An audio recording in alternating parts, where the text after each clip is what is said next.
আমরা সবাই জানি ভগবান শিব হলেন হিন্দু ধর্মের অন্যতম প্রধান দেবতা।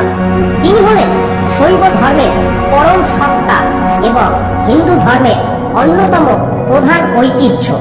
তিন মূর্তি দেবতাদের মধ্যে অর্থাৎ ভগবান ব্রহ্মা বিষ্ণু মহেশ্বরের মধ্যে ভগবান শিবকে সমস্ত পাপের ধ্বংসকারী হিসাবে দেখানো হয়েছে।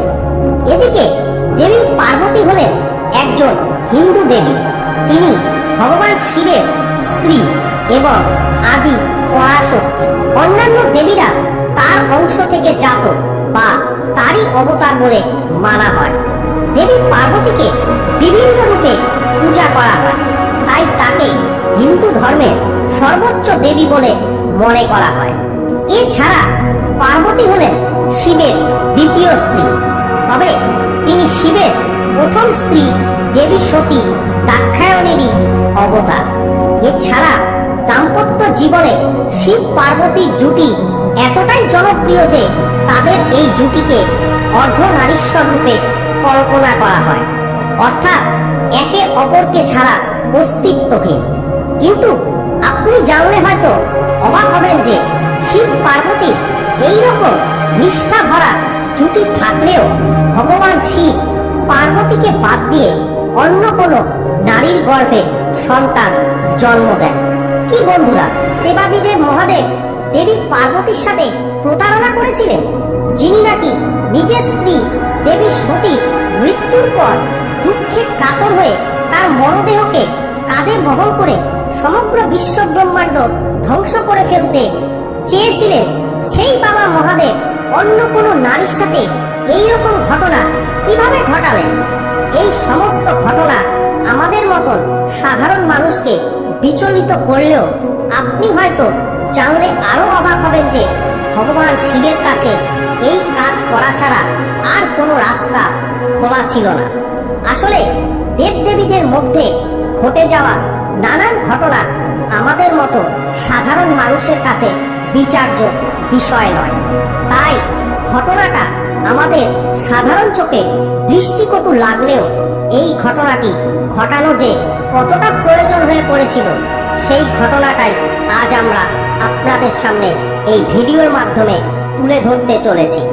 তাই কাহিনীটি সম্পূর্ণভাবে এবং সঠিকভাবে জানতে ভিডিওটি পার্বতীর বিয়েতে সমস্ত দেবতারা নিমন্ত্রিত থাকলেও এবং সবাই সবার সামনে আনন্দে হই হুল্লোড় করলেও এই বিয়েতে কিন্তু বেশিরভাগ দেবতারাই মোটেও খুশি হননি।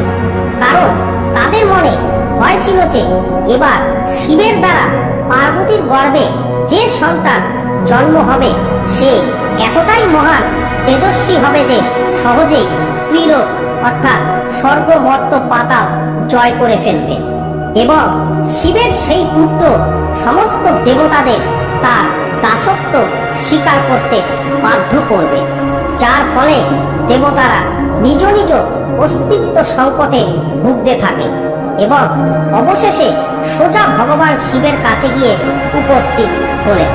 দেবতারা ভগবান শিবকে বললেন, হে মহাদেব, আপনার আর পার্বতীর সঙ্গমে উৎপন্ন সন্তান সর্বশক্তিমান হবে এ কথা নিশ্চিত। সে অবলীলায় দেবতাদেরও পরাস্ত করে ফেলবে।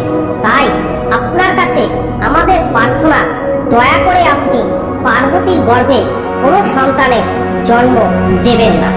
দেবতাদের কথা শুনে দেবতাদের দুঃখে বিচলিত হয়ে দয়াবান শিব দেবতাদের প্রতি দয়া করলেন, অর্থাৎ আগে পিছে না ভেবে দয়াবান শিব কথা দিয়ে দিলেন যে আমার সন্তানের জন্য যদি আপনাদের অসুবিধা হয় তবে তিনি ও পার্বতী কোনোদিন কোনো সন্তানের জন্ম দেবেন না। এই বলে তিনি প্রতিজ্ঞা করে বসেন। ভগবান শিব কথা দিলেন বটে, কিন্তু পার্বতীর মনে নিজের গর্ভে সন্তান জন্ম দেওয়ার প্রবল বাসনা ছিল। তিনি দেবতাদের এই অন্যায় আবদারে ক্ষিপ্ত হয়ে উঠলেন। তিনি উপস্থিত সকল দেবতাকে বললেন, আপনাদের জন্য কোনোদিন আমার গর্ভে সন্তান হবে না, তাই আমিও অভিশাপ দিচ্ছি, আপনারা কোনোদিন সন্তান উৎপত্তির কাজে সহায়তা করতে পারবেন না। এই বলে দেবী পার্বতী উপস্থিত সকল দেবতাদের চরম অভিশাপ দিলেন। দেবী পার্বতী যখন এই অভিশাপ দিচ্ছেন তখন সেখানে অগ্নিদেব ও পবনদেব উপস্থিত ছিলেন না। তারা অন্য জায়গায় অন্য কাজে ব্যস্ত ছিলেন, যার ফলে তারা এই চরম অভিশাপ থেকে বেঁচে গিয়েছিলেন। তবে এই প্রসঙ্গে বলে রাখা ভালো, কিছু কিছু হিন্দু মহাপুরাণে উল্লেখ রয়েছে যে কামদেবের স্ত্রী দেবী রতির অভিশাপে দেবী পার্বতী বাজা হন, অর্থাৎ তার গর্ভে কোনোদিন যেন কোনো সন্তান জন্ম না হয় সেই রকম অভিশাপ পান দেবী পার্বতী।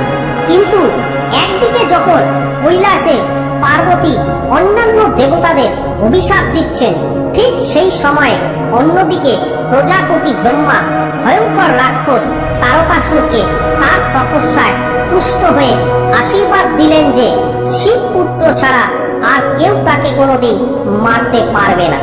তারকাসুর যখন এই সমস্ত ঘটনা জানতে পারল যে শিবের কোনো সন্তান নেই এবং কোনোদিন হবেও না, তখন তার মন থেকে মৃত্যু ভয় চলে গেল, যার ফলে তার অর্থাৎ তারকাসুরের অত্যাচার আরো বেড়ে গেল। বাধ্য হয়ে দেবতারা এবং প্রজাপতি ব্রহ্মার শরণাপন্ন হলেন, কিন্তু ব্রহ্মা স্পষ্ট জানিয়ে দিলেন একমাত্র শিবপুত্রই তারকাসুরকে বধ করতে পারবে। অসহায় দেবতারা কাতর স্বরে বললেন, কিন্তু আমরাই তো শিব পার্বতীকে দিয়ে শপথ করিয়ে নিয়েছি যে তারা কোনোদিন সন্তানের জন্ম দেবেন না, তাহলে কি হবে উপায়? ব্রহ্মা তখন মুচকি হেসে বললেন, আমি শিবপুত্রের কথা বলেছি, শিব পার্বতীর পুত্রের কথা তো বলিনি। অর্থাৎ পার্বতী যে সেই সন্তানের জন্ম দেবে এমন তো আমি বলিনি। যদি ভগবান শিব রাজি থাকেন এবং পার্বতী ছাড়া অন্য কোনো দেবী শিবের বীর্য গ্রহণ করে সন্তানের জন্ম দেন, তবে সেই সন্তানও শিবপুত্র বলেই পরিচিত হবে। ব্রহ্মার কথা শুনে দেবতারা চিন্তিত মুখে প্রশ্ন করলেন, এমন আর কোন মহিলা আছে যিনি শিবের তেজ সহ্য করতে পারবেন? ব্রহ্মা বললেন, এই কাজ একমাত্র দেবী গঙ্গাই করতে পারে। কোন দেবতাকে দায়িত্ব নিয়ে শিবের বীর্য গঙ্গার কাছে পৌঁছে দিতে হবে। আমার মনে হয় অগ্নিদেব ও বায়ুদেব ছাড়া আর কোনো দেবতা এই কাজে যোগ্য নন। কারণ পার্বতী যখন আপনাদের অভিশাপ দিয়েছিলেন তখন অগ্নিদেব এবং বায়ুদেব কৈলাসে হাজির ছিলেন না, যার ফলে তারা অভিশাপ থেকে সম্পূর্ণ মুক্ত। ব্রহ্মার মুখে এই কথা শুনে অন্যান্য সকল দেবতারা আবার কৈলাসে গিয়ে ভগবান ব্রহ্মার সমস্ত কথা তুলে ধরলেন ভগবান শিবকে, এবং এছাড়া যে তারকাসুরের হাত থেকে বাঁচার আর কোনো রাস্তা নেই সে কথাও তারা ভগবান শিবকে বোঝালেন। ভগবান শিব এতটাই দয়াময় যে দেবতাদের দুঃখে তার মন আবার বিচলিত হয়ে পড়ল। এরপর দেবতাদের কথা মতো ধ্যানযোগে তিনি তার তেজ বল অর্থাৎ বীর্য নিক্ষেপ করলেন। এবার অগ্নিদেব এবং বায়ুদেব সেই তেজকে নিয়ে চললেন দেবী গঙ্গার উদ্দেশ্যে, কিন্তু ভগবান শিবের সেই তেজ ধারণ করার মতো ক্ষমতা ছিল না অগ্নিদেব এবং বায়ুদেবের। তাই রাস্তায় যাওয়ার পথেই তারা সেই তেজ বল গঙ্গা নদীতে নিক্ষেপ করতে বাধ্য হলেন। এরপর সেই তেজ গঙ্গার দ্বারা বাহিত হয়ে গঙ্গার পাশেই অবস্থিত এক সরবন অর্থাৎ সরগাছে ভরা জঙ্গলে এসে উপস্থিত হয়। সেই জঙ্গলেই জন্ম নেয় এক রূপবান গুণবান শিবপুত্রে। ঠিক ওই সময় একই জায়গা দিয়ে যাচ্ছিলেন অগ্নিদেবের 6 জন স্ত্রী। তারা মাতৃস্নেহে কোলে তুলে নেন শিবপুত্রকে। অগ্নিদেবের 6 স্ত্রীকে একত্রে কৃত্তিকা বলা হয়।